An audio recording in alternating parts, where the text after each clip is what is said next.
अस्सलामुअलैकुम। और last class के अंदर हमने फंक्शन और मेथड्स के बारे में देखा था कि जावास्क्रिप्ट के अंदर फंक्शन और मेथड क्या होते हैं और इसे हम कैसे यूज़ करते हैं। सही। आफ्टर दैट हमने एक फ़ंक्शन बनाया था और हमने देखा था कि फ़ंक्शन का सिंटैक्स क्या है। सही। और हम इसे कैसे कॉल करते हैं। तो ये मैंने एक फ़ंक्शन बनाया है और नीचे मैंने सेकंड फंक्शन बनाया। इसके अंदर मैंने फ़र्स्ट फंक्शन को जो है कॉल किया है और मैंने सी वेरिएबल के अंदर उसको सेव किया है। अगर मैं आपको मेथड का एग्जांपल दूं तो सिंपल हमने लास्ट क्लास के अंदर भी एक मेथड यूज़ किया था टू लोअर केस। तो ये हमारे पास सिंपल मेथड है। इस तरह और भी बहुत मेथड्स होते हैं जिनको हम अपने ज़रूरत के लिए यूज़ करते हैं। जैसे कि ये एक मेथड है, इसे हम यूज़ करते हैं जब कोई हमारे इनपुट के अंदर डेटा दे और उसमें कोई लफ्ज़ कैपिटल हो। तो जब भी हमें इनपुट से डेटा आ रहा होता है तो उसको हम यानी कि लोअर केस यानी उसको हम स्मॉल में करना चाहते हैं तो फिर हम डॉट लोअर केस लगाकर उस स्ट्रिंग के ऊपर तो उसके जितने भी अल्फाज होते हैं वो स्मॉल हो जाते हैं। तो ये एक मेथड सिंपल हमने देखा था। और इस क्लास के अंदर इंशाल्लाह हम एक कंडीशन बनाने वाले हैं इफ़ एल स्टेटमेंट के ज़रिए से हम एक कंडीशन बनाएंगे और उसमें हम इफ़ एल जो स्टेटमेंट है इसे हम यूज़ करेंगे और हम देखेंगे कि इफ़ एल्स हम किस तरह यूज़ करते हैं। सही है। और इफ़ एल्स का यूजेज भी बहुत है। अगर आप यहाँ पर इन्हें समझ लेते हैं तो इंशाल्लाह आगे आप जब कोई भी कंडीशन बनाएंगे तो आपको फिर उसको क्रिएट करने में आसानी होगी। ये मैंने सिंपल फाइल को रन किया है और ये हमने पिछले क्लास के अंदर कुछ कोड किया था तो यहाँ पर कंसोल के अंदर वो रन हो चुका है। सही है। यहाँ मैं इसे कमेंट कर देता हूँ। तो ये हमने कोड किया था लास्ट क्लास के अंदर। अब हम एक नया फ़ाइल बनाएंगे और उसके अंदर एक इफ़ एल स्टेटमेंट बनाएंगे और कुछ कंडीशन बनाएंगे उसके अंदर। सही है। अच्छा, यहाँ एक पॉइंट की चीज़ है, जब हम फंक्शन बनाते हैं तो उसको अपने कोड के अंदर जहाँ भी कॉल करेंगे तो वो फंक्शन रन हो जाएगा। जैसे मैंने फ़ंक्शन बनाया है नीचे और मैंने इसको कॉल किया है ऊपर। सही है। तो ये मैंने कमेंट किया, फिर मैं ऐसे इसे कमेंट हटा देता हूँ तो आप देख सकते हैं कि ये 31 प्रिंट हो चुका है। सही है, कंसोल डॉट लॉग के ज़रिए से। और इसे हमने कॉल किया है फंक्शन के ऊपर। जबकि हम कोई वेरिएबल बनाएं और उसे हम उस वेरिएबल के ऊपर किसी भी लाइन में कॉल करेंगे तो वो वेरिएबल प्रिंट नहीं होगा। बट फंक्शन के अंदर अगर आप ऐसा करें कि अगर आप उसे नीचे भी बनाएं और उसे आप ऊपर किसी भी लाइन के अंदर कॉल करेंगे तो वो फंक्शन रन हो जाएगा। अब सिंपल मैं एक वेरिएबल बनाऊंगा और फिर इसे देखते हैं अगर मैं इसे ऊपर किसी भी लाइन में रन करता हूं तो ये रन होता है या नहीं। तो मैं कंसोल डॉट लॉग के अंदर इस वेरिएबल को प्रिंट करता हूं तो आप देख सकते हैं कि ये बता रहा है कि अनडिफाइंड। सही है कि ये वेरिएबल वेब के नाम से कोई वेरिएबल ऊपर लाइनों में बना ही नहीं है। चूँकि हमने इसे नीचे बनाया है तो इस वजह से इसने इसे नहीं पहचाना। बट जब हम इसे इस वेरिएबल के नीचे प्रिंट करेंगे तो आप देखेंगे कि यहाँ पर ये प्रिंट हो जाएगा दिस इज़ वेरिएबल। सही है, सिंपल। तो ये चंद डिफरेंस है फंक्शन और वेरिएबल के अंदर कि वेरिएबल को आप जब कॉल करेंगे तो आप इस बात का ख्याल करेंगे कि वो वेरिएबल जब आप जिस लाइन के अंदर आप उसे कॉल करेंगे उस लाइन से ऊपर वो वेरिएबल बना होना चाहिए। सही है। बट फंक्शन आप जहाँ भी कॉल करेंगे तो वो रन हो जाएगा। यहाँ एक चीज़ देखते हैं, अगर मैं लिखूँ विंडो डॉट प्रॉम्प्ट। सही, मैं अगर लिखूँ विंडो डॉट प्रॉम्प्ट और फिर पैरेंथेसिस और इसके अंदर कुछ भी मैं लिख दूँ, एग्जांपल के तौर पर मैं लिख दूँ एंटर द वैल्यू।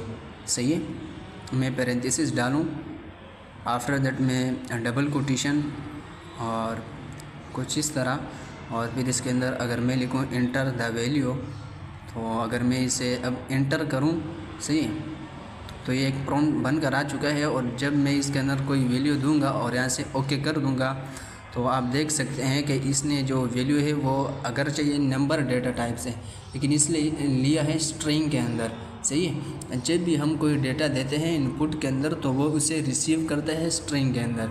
सही है। सिंपली हमने विंडो डॉट प्रॉम्प्ट एक जो है मेथड चलाया है और उसके ज़रिए से हमने एक वैल्यू कंसोल के अंदर प्रिंट की है।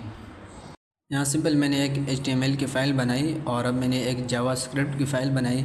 यहाँ मैं कुछ इस तरह कोड लिख दूँगा। आफ्टर दैट मैं यहाँ पर एक हेडिंग डाल दूँगा और यहाँ पे कुछ भी लिख दूँगा ताकि मुझे पता चले कि ये कोड रन हो रहा है। सही है, मैं यहाँ पर अगर लिख दूँ कुछ इस तरह और यहाँ से मैं कोड को रन कर दूँ तो आप देख सकते हैं कि ये कोड चल रहा है। सही है, अब हम करेंगे ये कि जो हमारा जावास्क्रिप्ट का फ़ाइल है उसे हम कनेक्ट करेंगे अपने HTML फ़ाइल के साथ, और हम बारहा ये काम कर चुके हैं। सही है, सिंपल हम बॉडी के अंदर एक स्क्रिप्ट का फ़ाइल बनाएंगे। सही है, बॉडी के अंदर हम एक स्क्रिप्ट का फ़ाइल बनाएंगे, स्क्रिप्ट का एक हम टैग बनाएंगे और उसके अंदर हम देंगे एक एट्रीब्यूट src का। सही है, ये मैंने एक टैग बनाया और इसके अंदर अब अगर मैं दूँ src का एक एट्रीब्यूट, और अब इसके अंदर हम उस फाइल का पाथ देंगे जिसे हमें HTML के साथ कनेक्ट करना है, यानी JS का फ़ाइल, और यहाँ पर मैंने इसे पाथ दे दिया। सही है, अब अगर मैं यहाँ पर कोई कोड करूँ तो मुझे कैसे पता चलेगा कि ये फ़ाइल HTML के साथ कनेक्ट हो चुका है? तो उसके चेक करने के लिए सबसे पहले हम लिखते हैं console.log पेरेंथीसिस डबल कोटेशन और उसके अंदर हम कुछ भी लिख देते हैं। और अगर मैं इस तरह कुछ लिखूँ दिस इज़ जावास्क्रिप्ट फ़ाइल और मैं कंसोल के अंदर देखूं तो ये प्रिंट हो चुका है। इससे क्या मालूम होता है कि ये फ़ाइल HTML के साथ कनेक्ट हो चुका है। आफ्टर दैट हम यहाँ पर इफ़ एल्स स्टेटमेंट देखेंगे और जिसे हम इंशाल्लाह यूज़ करेंगे। यहाँ सिंपल हम एक कंडीशन बनाएंगे और मैं सिंपल कुछ इस तरह लिख दूँगा इफ़ और पेरेंथीसिस करली ब्रैकेट नीचे में लिख दूँगा एल्स। सही है, और फिर मैं यहाँ पे डाल दूँगा करली ब्रैकेट। सही है, अब मैं इससे पूछ रहा हूँ अगर आपके पास डेटा आए और वो ट्रू हो, ट्रू का मतलब उसके अंदर कोई वैल्यू या कोई भी डेटा हो। सही है, अगर मैं यहाँ इस तरह एक वेरिएबल बनाऊँ डेटा और इज इक्वल टू यहाँ पे मैं कोई भी वैल्यू लिख सकता हूँ। एग्जाम्पल के तौर पर ये हमारे पास एक डेटा आ रहा होता है और उसे हम यहाँ पर फिर कंडीशन के ज़रिए से चेक करते हैं। सही है, कि ये डेटा किस तरीके से है। तो मैं सिंपल यहाँ पर लिख दूँगा कि अगर डेटा आए और वो ट्रू हो तो फिर क्या कर दो, काम आप ये कर दो कि कंसोल के अंदर आप ये कोड जो है ये प्रिंट कर दो, दिस इज़ वर्कड। सही है, ये आप कंसोल के अंदर प्रिंट कर दो। अगर डेटा ट्रू हो यानी उसके अंदर कुछ हो और अगर उसमें डेटा ना हो तो आप कंसोल के अंदर इल्स में मैं जो लिखूँगा इसको प्रिंट कर दो। सिंपल इसका मतलब होता है अगर ये ट्रू हो तो ये, इल्स वरना ये। सही है, दिस इज़ इल्स, तो फिर आप ये प्रिंट कर दो। तो इसने यहाँ पर देखा दिस इज़ ट्रू, क्यों? क्योंकि डेटा के अंदर हमने दिया है 5 जो कि ट्रू है। सही है, तो पहला जो इफ़ का जो कंडीशन है वो चल चुका है और इल्स नहीं चला। सही है, अगर मैं यहाँ पर 0 दूँ तो आपने देखा कि यहाँ पर दिस इज़ इल्स प्रिंट हो चुका है। क्यों? क्योंकि डेटा आ रहा है फॉल्स में। सही है, तो इसने इस वजह से ऊपर जो इफ़ के अंदर हमने दिस इज़ वर्क दे दिया इसे प्रिंट नहीं किया और नीचे इल्स के अंदर हमने जो कंसोल दिया था सिंपल इसने इसको प्रिंट कर दिया। बेसिकली ऐसे ही होता है कि जब डाटा ट्रू होता है तो वो ऊपर वाला कंडीशन चलाते हैं और जब डाटा फॉल्स होता है तो नीचे इल्स चलाता है। अगर मैं इल्स के अंदर लिख दूँ कुछ इस तरह डेटा नॉट फाउंड। सही है, कि जब डेटा नहीं मिले इसको तो ये वाला कंसोल प्रिंट हो जाए, वरना तो ऊपर जो हमने लिखा है दिस इज़ वर्कड ये चले। तो हमने डाटा दिए हैं 52 तो दिस इज़ वर्क चल चुका है क्योंकि डेटा के अंदर जो वैल्यू है वो ट्रू है। सही, यानी कुछ ना कुछ पड़ा हुआ है। और जबकि मैंने 0 दिया तो अब ये नीचे वाला डेटा नॉट फाउंड से, क्योंकि 0 कोई डेटा नहीं है। सही है, तो इसने चलाया डेटा नॉट फाउंड। सही, यानी इल्स इसने चलाया। इसी तरह अब हम थोड़ा हार्ड कंडीशन बनाएंगे।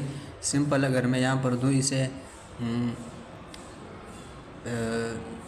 नंबर 1 नंबर 2 और मैं कोमा और फिर ऑपरेटर। सही है, यहाँ पर कुछ इस तरह लिख दूँ और आफ्टर दैट मैं नीचे लाइन के अंदर ये अगर इसके अंदर ऊपर जो इफ़ के अंदर अगर कोई डेटा आ रहा हो तो जो इफ़ के नीचे कंडीशन हम बनाएंगे वो प्रिंट हो जाए, वरना तो डेटा नॉट फाउंड ये चले। और यहाँ मैं सिंपल एक कंडीशन बनाऊंगा कि अगर इसके अंदर कोई डेटा आए तो फिर आप चेक करें, सही है। बट उससे पहले यहाँ मैं इसकी वैल्यू चेंज कर देता हूँ, प्लीज़ एंटर आर डेटा, सही है। अगर डेटा वहाँ पर नहीं आ रहा, नीचे इल्स चलेगा और इल्स में क्या प्रिंट होगा, उसको ये शो होगा कि प्लीज़ एंटर आर डेटा, कि आप कोई डेटा दें तो हम आपकी कंडीशन के ऊपर काम करेंगे।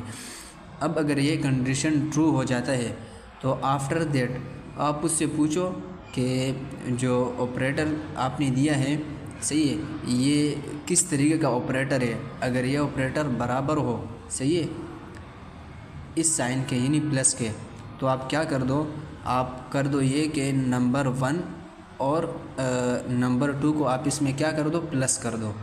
सिंपल, हम रिटर्न के अंदर नंबर 1 प्लस यानी num1 जो हमने ऊपर एक वो दिया है, की दी है, हम यहाँ पर नीचे उन दोनों को लिख देंगे, सही है। Return num1 plus num2। अब अगर वो ऑपरेटर प्लस होगा तो num1 और num2 की जो वैल्यू वो देंगे वो आप इसमें प्लस हो जाएंगी, सही है। एल्स इफ़, वरना अगर, सही है, वरना अगर ऑपरेटर की वैल्यू बराबर है माइनस के, तो फिर क्या कर दो, फिर आप जो है num1 और num2 को आप इसमें माइनस कर दो, सही है, और ये वैल्यू हम देंगे रिटर्न के अंदर, सिंपल, कुछ इस तरीके से, सही है। वरना अगर ऑपरेटर बराबर हो माइनस साइन के, तो फिर रिटर्न में हम देंगे num1 माइनस num2, तो ये आप इसमें माइनस कर दो। और अगर ऑपरेटर बराबर हो इस साइन के, यानी ये मल्टीप्लाई का साइन है, तो num1 और num2 को आप इसमें मल्टीप्लाई कर दो। वरना अगर ऑपरेटर का साइन हो डिवाइड, सही है, ऑपरेटर जो है ये इसकी जो वैल्यू है वो बराबर हो डिवाइड के साइन के, तो num1 और num2 को आप इसमें डिवाइड कर दो।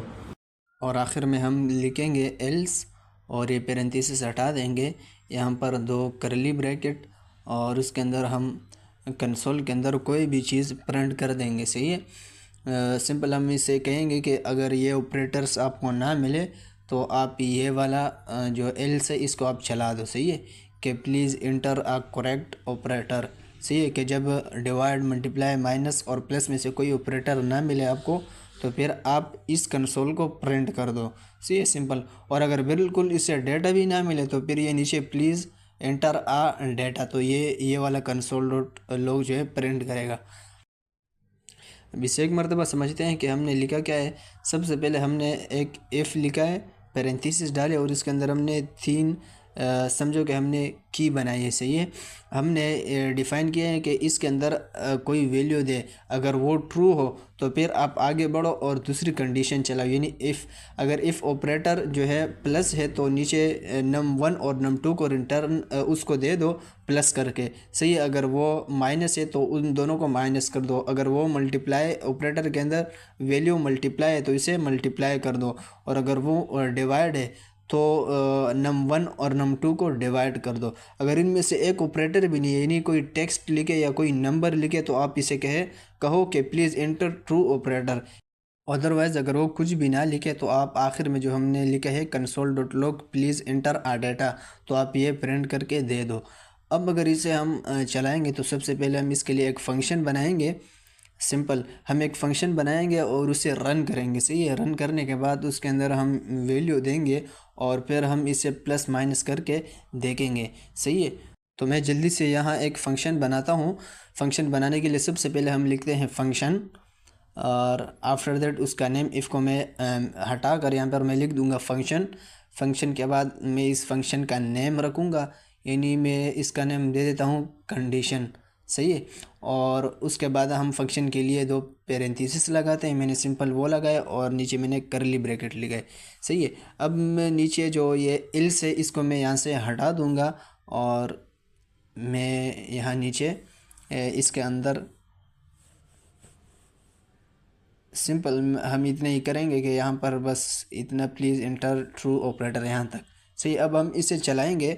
यहाँ पर अगर मैं कंसोल के अंदर इस फंक्शन को चलाऊँ जो हमने बनाया, यानी कंडीशन, सही है। हम सबसे पहले कंडीशन लिखेंगे और फिर 2 पैरेंथेसिस डालेंगे। उसके अंदर हम पहली वैल्यू लिखेंगे जो हमने num1 का एक की बनाए। सही है, तो सबसे पहले मैंने एक कंडीशन लिखा और आफ्टर दैट मैंने दो पैरेंथेसिस डाले। अब मैं 3 वैल्यू लिखूँगा, पहले 2 वैल्यू में मैं नंबर लिखूँगा और तीसरे वैल्यू के अंदर मैं ऑपरेटर डिफ़ाइन करूँगा। सही है, तो सबसे पहले मैंने 10 लिखा, फिर 5 लिखा कोमा लगाकर, आखिर में मैंने स्ट्रिंग के अंदर, सही है, ऑपरेटर लिखा मल्टीप्लाई, और मैं इंटर करूँगा तो आप देखेंगे कि 5 10 के साथ मल्टीप्लाई हो चुका है। सही है, तो यहाँ पर हमारे पास रिज़ल्ट आया है 50।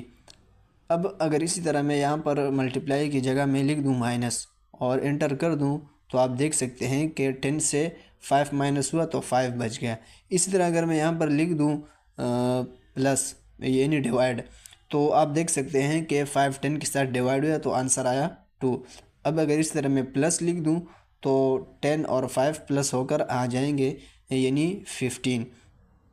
सही है, इस तरह अगर मैं कुछ और टेक्स्ट लिखूं और मैं इंटर कर दूं तो आप देख सकते हैं कह रहा है कि प्लीज़ इंटर ट्रू ऑपरेटर।